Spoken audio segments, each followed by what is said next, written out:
mensagem chama Crescendo entre os Espinhos. Amém? Crescendo entre os Espinhos. Cânticos 2, de 1 a 3. Diz assim: Eu sou a rosa de Sarão, o lírio dos vales. Como um lírio entre os espinhos, assim é minha querida entre as donzelas. Como a macieira entre as árvores do bosque, assim é o meu amado entre os jovens. Desejo muito a sua sombra, debaixo dela me assento, e o seu fruto doce ao meu paladar. Amém? Senhor, obrigado por essa palavra, Senhor. Gracioso Deus, nos abençoe nesta noite, toma minha vida, Senhor. Em nome de Jesus, toma minha vida. Não a mim, mas ao Senhor. Sim, Deus. Esse livro dos Cânticos é um dos 3 livros que Salomão escreveu. Salomão, considerado um dos homens mais sábios de toda a criação do Senhor. E ele escreve então 3 livros, os Cânticos dos Cânticos, ou Cantares de Salomão. Depois escreve Provérbios e Eclesiastes, exatamente nessa mesma sequência.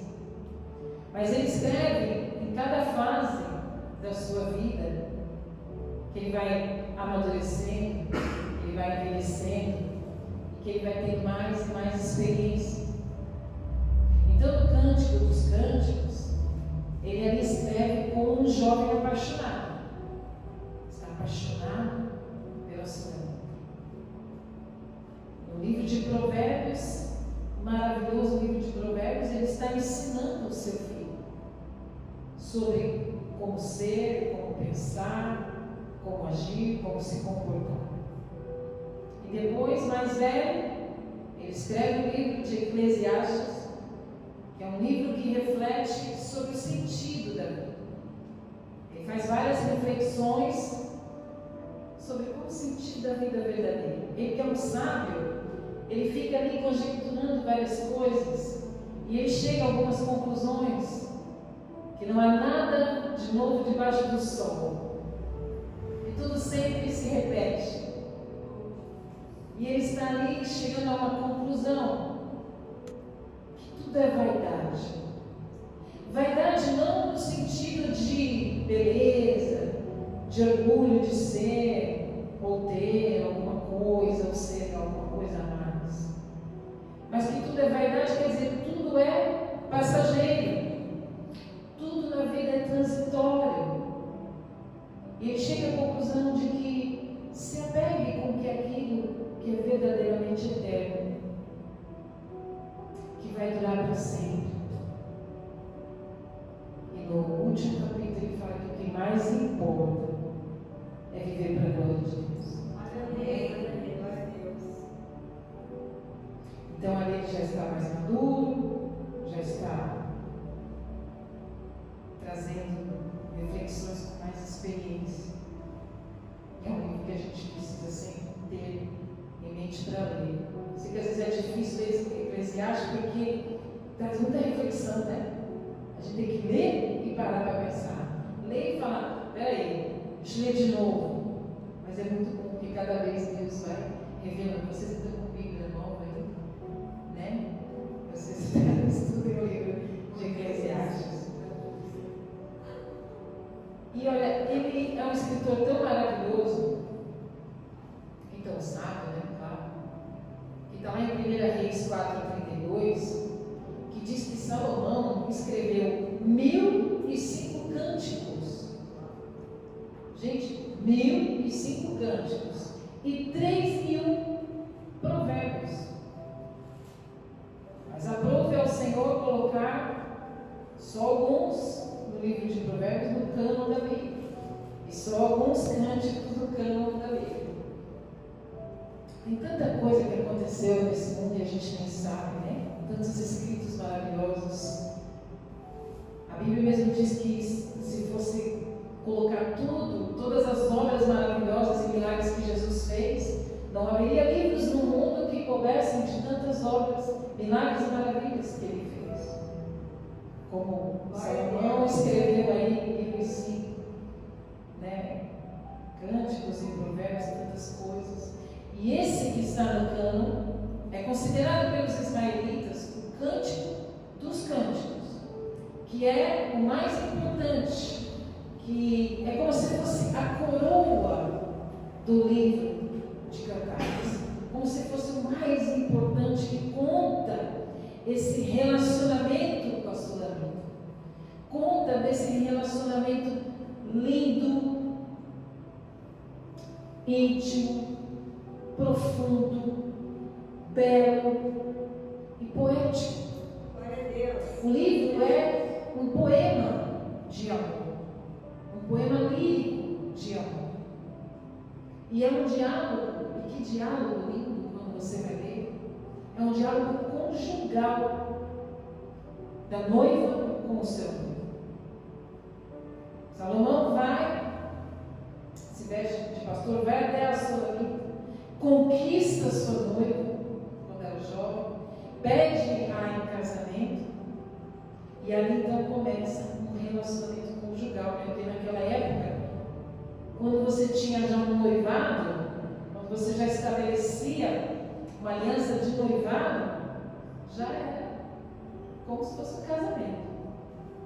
Já era uma união conjugal, porque já era um voto e já era uma promessa. Então veja que importância que tem o voto. E depois nós chegamos lá diante do sacerdote, né, nos nossos casamentos. Eu te prometo amar, ser fiel até que a morte você vai. Isso é muito importante. O casamento se reúne nos votos, diante do sacerdote, diante da sociedade, da comunidade. E a conjunção carnal. E aí então é consumado o casamento. Naquela época era dessa forma. Por isso que Maria e José já eram considerados naquela época, quando ela engravida do Espírito Santo, já eram considerados casados. Glória a Deus. E então, queridos, esse livro cita uma vez o nome de Deus. Uma vez. Porém, quando você vai ler os textos, são tantos símbolos, tantas figuras ali nesses textos, que o tempo todo você vê Deus nisso. O tempo todo você vê Cristo no Cântico dos Cânticos. Todo o Velho Testamento aponta para Cristo. Mas aqui é impressionante como mostra o amor de Cristo pela sua noiva a igreja. Glória a Deus. E Salomão fala tanto da beleza do casamento, quão formoso ele é, que lá em Provérbios 5, 18 e 19 ele escreve assim: seja bendito o seu manancial, e alegre-se com sua mulher, com a mulher da sua mocidade, corça amorosa e gazela graciosa, que os seios dela saciem você em todo tempo, embriague-se sempre com as suas carícias. Hebreus 13, 4. Venerado seja entre todos o matrimônio e o leito sem mácula, porém aos que se dão à prostituição e aos adúlteros, Deus os julgará. E veja em Efésios 5, 21 e 27. Maridos, amem cada um a sua mulher, assim como Cristo amou a igreja e entregou-se por ela. Veja que coisa linda. A Bíblia diz que Cristo vê a igreja, a importância da igreja, a importância de estarmos no corpo de Cristo, a importância de sermos igreja. Amém? Amém. Você aqui entende? Está me entendendo? Está comigo? Amém. Quem é a igreja? Amém? Estamos com Cristo, no corpo de Cristo. entregou na cruz por sua igreja. E Cristo vai retornar para buscar sua igreja. Não a igreja de placas, mas a igreja que somente Cristo conhece. Aleluia. Glória a Deus.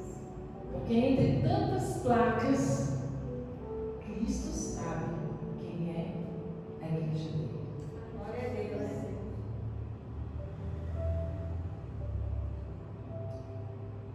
E portanto, nesse livro, né, que tem tantas figuras e símbolos, sempre que você ouvir aqui, que nós vamos falar, que o amado está se expressando para a amada, nós vamos entender que é Cristo se expressando para a sua amada igreja.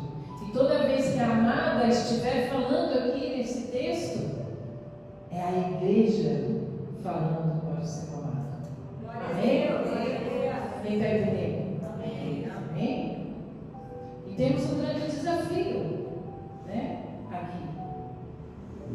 Porque eu tenho certeza que muitas vezes você já ouviu dizer que a rosa de Sarão é Jesus Cristo. Quem já ouviu falar que rosa de Sarão é Cristo? Tem até um hino, né? Quem conhece o hino que a rosa aí, os assembleianos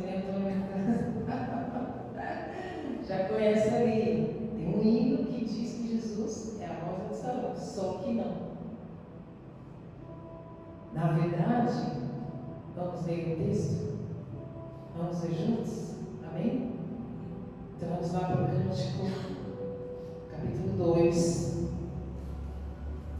verso 1. Eu sou a rosa de Sarão, o lírio dos vales. Quem está falando aqui é a amada, é a igreja.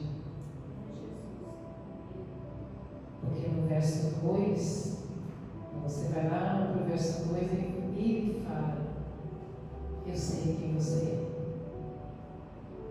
E ela demonstra a amada como ela está se vendo nesse relacionamento. E no verso 2 ele diz assim: eu sei quem você é. Como um lírio entre os espinhos é a minha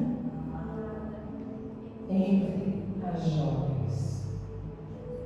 Ele está dizendo assim: eu sei quem você é. Você é a rosa de Sarão. E aí ele acrescenta: e você é o lírio crescido no meio dos espinhos. No meio dos espinhos. No meio dos espinhos. O amado faz questão de dizer à sua amada que ele sabe muito bem quem ela é, sabe muito bem aonde ela foi plantada, sabe muito bem aonde ela cresceu, sabe muito bem aonde ela vive, que é entre os espinhos. Ele está dizendo: eu te conheço, eu sei o ambiente onde você está, eu sei o ambiente onde você foi plantada e inserida. E o espinho, meus queridos, o espinho vai apontar para um ambiente hostil, vai apontar para um ambiente de dor, vai apontar para um ambiente de dificuldades, vai apontar para um ambiente de sofrimento, para um ambiente de sufoco, para um ambiente de seca, para um ambiente de maldição. O que quer dizer um espinho? O espinho quer dizer que ele seca ao redor. O espinho, ele sufoca quem está ao seu redor. E o espinho fere quem está ao seu redor. Portanto, o amado está dizendo: eu sei aonde você foi plantado, aonde você foi levado. Eu sei o lugar onde você está, que é um lugar de dor, sim, que é um ambiente que não é favorável, que é um lugar de dificuldade, que é um lugar que te feriu, que é um lugar que te trouxe tristeza, que é um lugar de dificuldade, que é um lugar de sofrimento. Ele está entre espinhos. Mas eu te conheço, eu sei. Aleluia. Você é bela,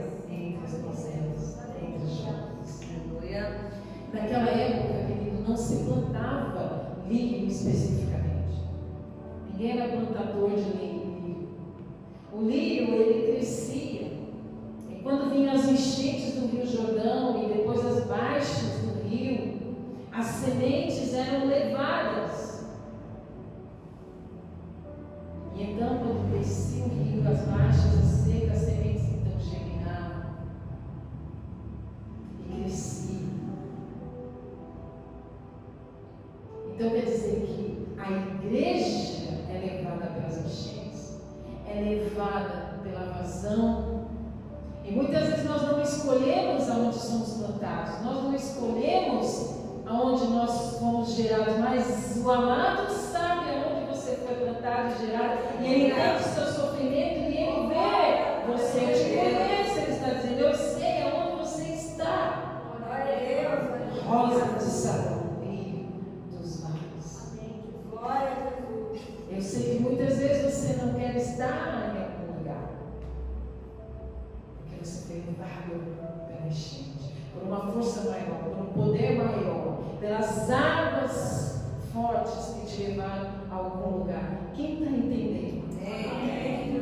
Glória a Deus. Então o amado está dizendo, é neste ambiente desfavorável que você vai crescer.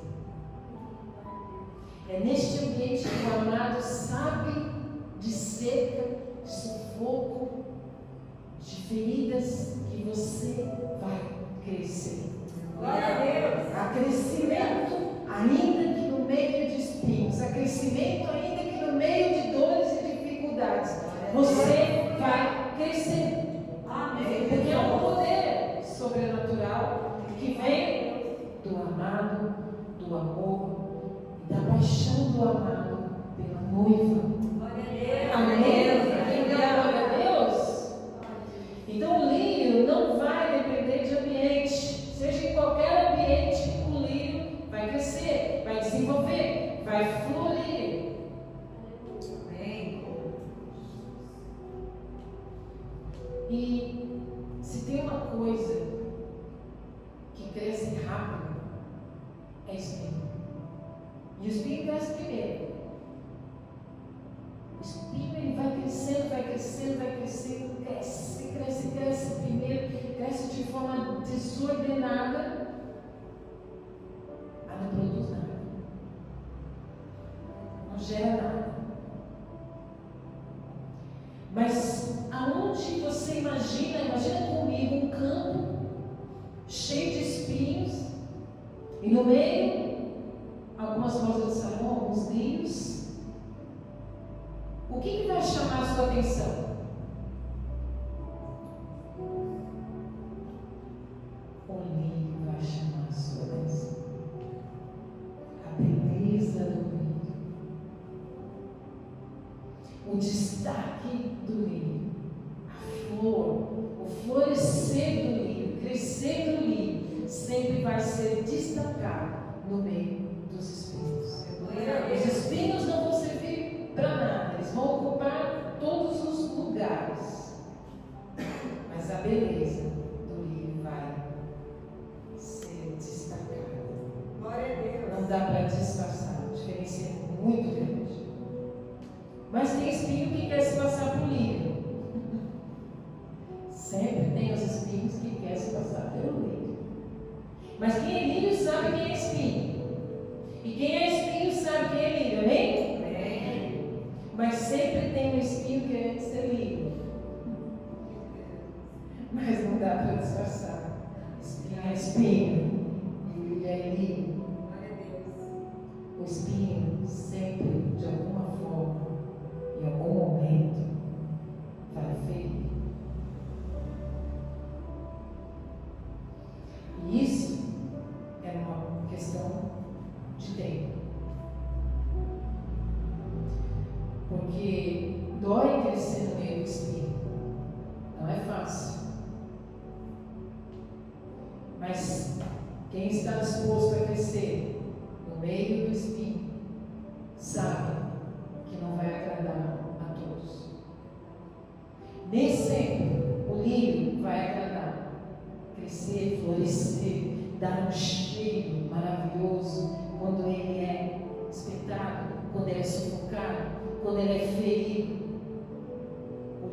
vai exalar um perfume maravilhoso. Glória a Deus. E não é agradável crescer ali. Mas o poder do crescimento simplesmente vem do amar. Aleluia.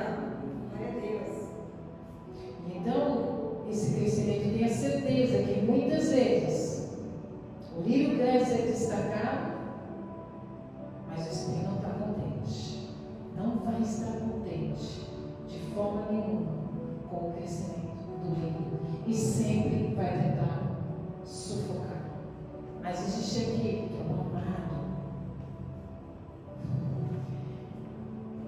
O espinho é traiçoeiro. Quando o lírio sofre algum vento, alguma tempestade, ele aproveita para ferir. Mas o lírio, meus amados, ele nunca fere. O lírio não tem como ferir. O lírio, ele não tem outra arma para ferir o espinho. Não é maravilhoso? Ele não trata com a mesma moeda. Porque quando ele é ferido, ele ainda exala um perfume maravilhoso. Glória a Deus. Pode vir pancada, pode vir ferida, pode vir soco, pode vir violência. O lírio não revida, porque ele não consegue revidar, porque a essência dele é diferente da do espinho.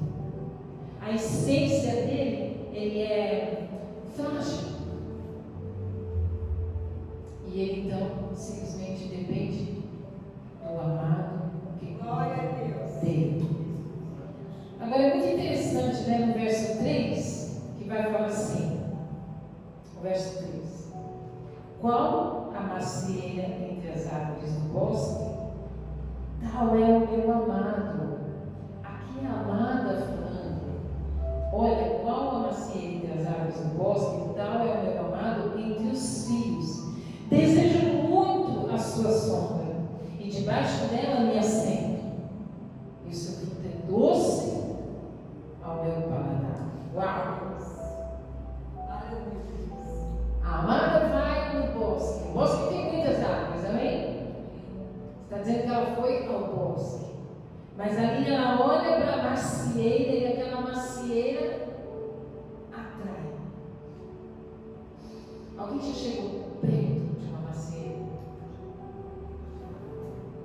É coisa linda, né? E quando você chega pertinho, você consegue sentir o cheiro da macieira?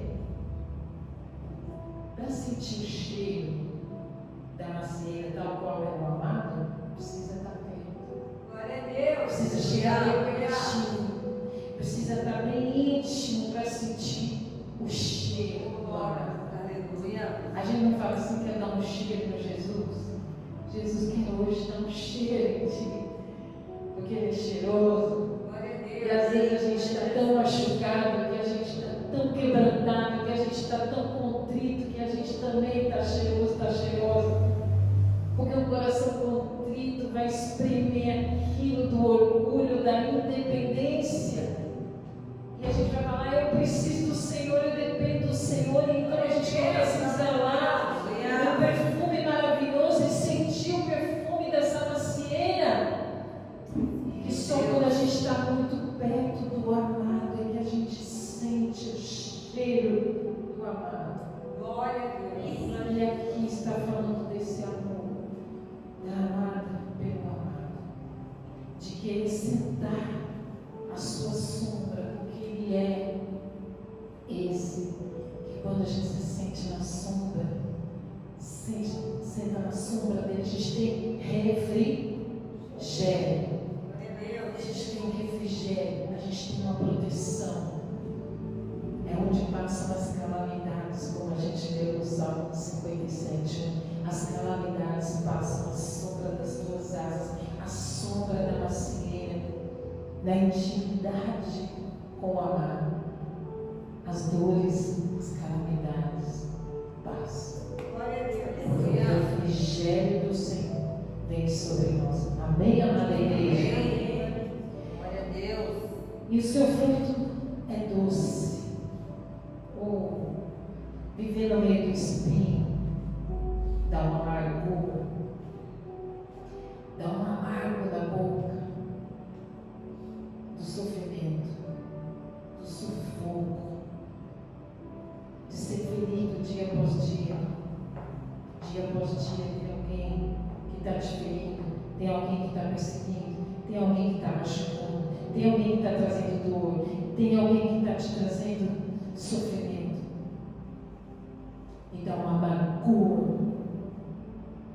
Mas quando ela se senta debaixo da macieira, ela prova do fruto do amado, que é doce.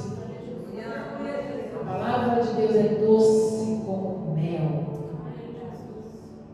E o amado tem um fruto doce.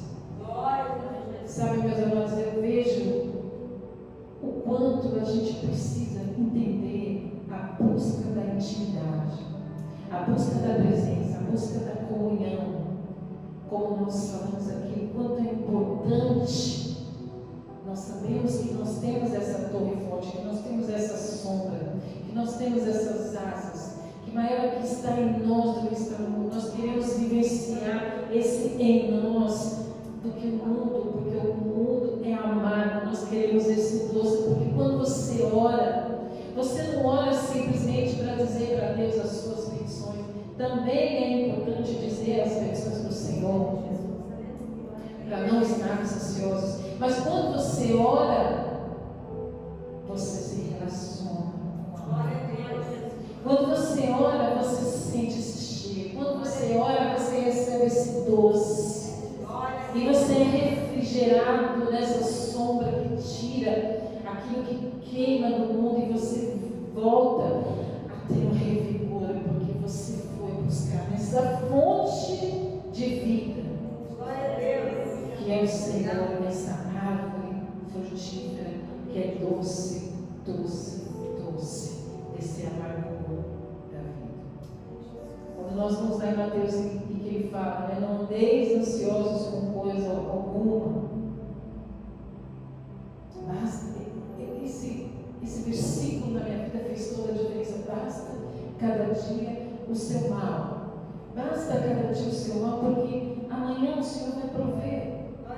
O nosso futuro já está garantido. Então basta cada dia o seu mal. Então viva um dia de cada vez. Busque o Senhor todos os dias. Busque esse doce paladar todos os dias.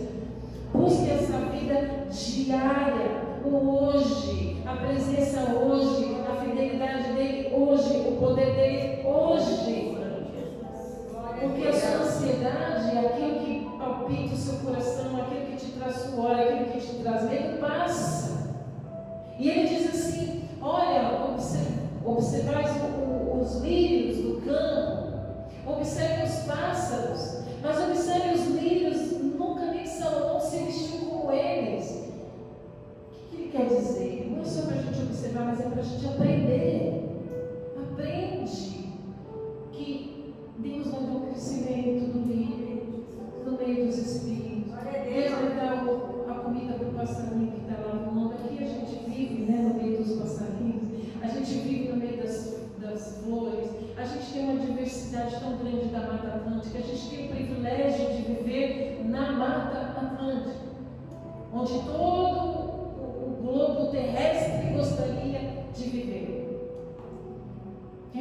Eu já viajei em muitos lugares, queridos. Não tem a beleza que tem a Mata Atlântica. Eu já fui em lugares lindos ao mar, mas a beleza como tem a Mata Atlântica, meu marido sempre falava, ele falava assim: olha, gata, me chama de gata, tá? Olha, gata, não tem a beleza que tem o nosso Brasil. Não tem a beleza. Eu falava que lugar lindo, mas não tem a beleza que tem a nossa fauna, a nossa flora.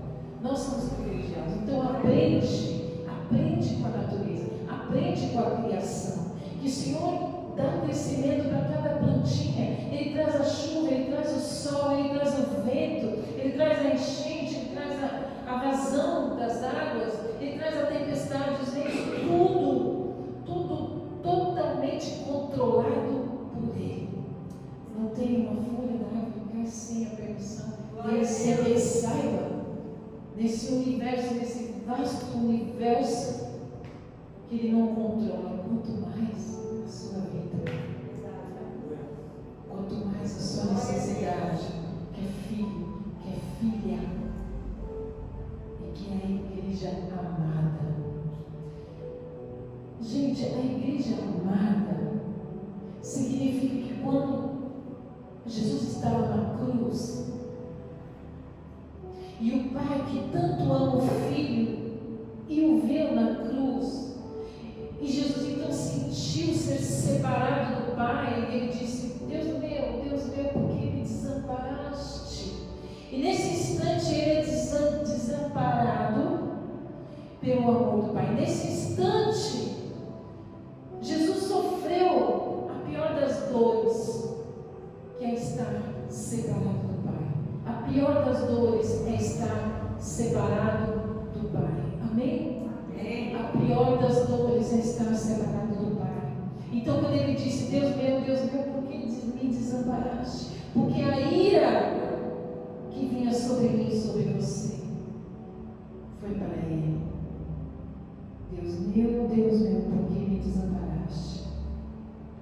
Porque Deus amou o mundo de tal maneira que deu seu Filho, para que todo aquele que nele crê não morra, mas tenha vida eterna.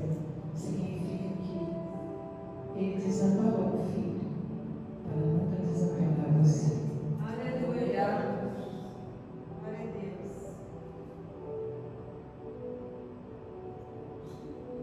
Glória a Deus. Então a gente aprende com esse amor do amado pela amada, que tem fruto doce, apesar da amargura da vida, apesar de que nós não merecíamos. Mas Ele ama, amou e ama a igreja. Glória a Deus. Glória a Jesus. E Ele dá o crescimento da igreja no meio dos espinhos. Amém? Quem pode entender isso? Quem pode dar glória a Deus?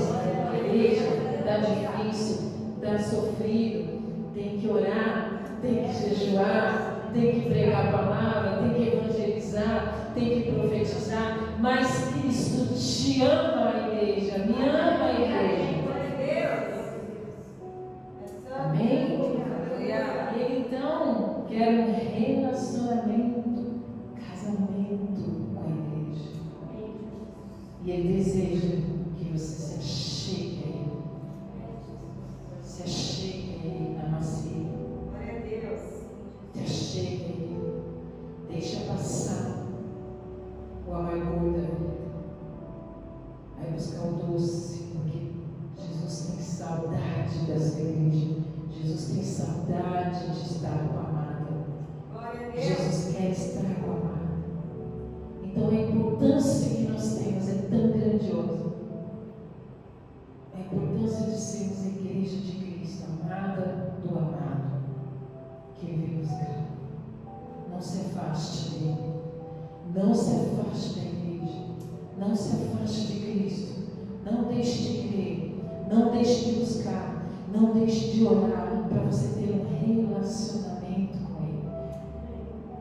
Ele quer sentar com você debaixo da macia, para te ouvir, para conversar, para que você então entregue para Ele todo o amargor e Ele possa te dar todo Glória a Deus. o fruto doce da Aleluia. palavra dele, do poder dele, da fidelidade dele, Glória a da Deus. comunhão dele. Deus fiel, Deus fiel. Então Deus quer te proteger, quer te dar refrigério, quer te dar descanso, até que passe as calamidades, Glória a Deus. até que passe todo mal. E eu vou repetir a palavra dele.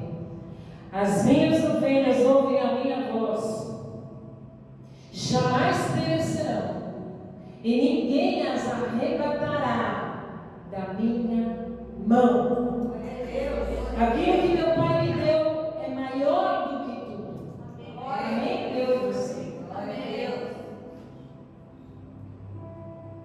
E da mão do Pai, ninguém pode te arrebatar. Glória a Deus. Ninguém pode nos Por mais que o espinho queira, por mais que Satanás queira, ninguém nos arrebata da mão do Pai. Glória a Deus. Porque fomos dados e foi pago um preço alto. De que Ele fosse desamparado para que você não fosse desamparado e desamparado. Foi pago um preço. Que é maior que tudo, que é a vida eterna. E Ele se deu para que tivéssemos a vida eterna. Glória a Deus. Então eu e você, nesse momento, vamos orar agora. Fique de pé. Eu e você nesse momento, como a igreja amada do Senhor, do amado, a igreja que Ele vem buscar, a igreja que Ele ama, a igreja que Ele preparou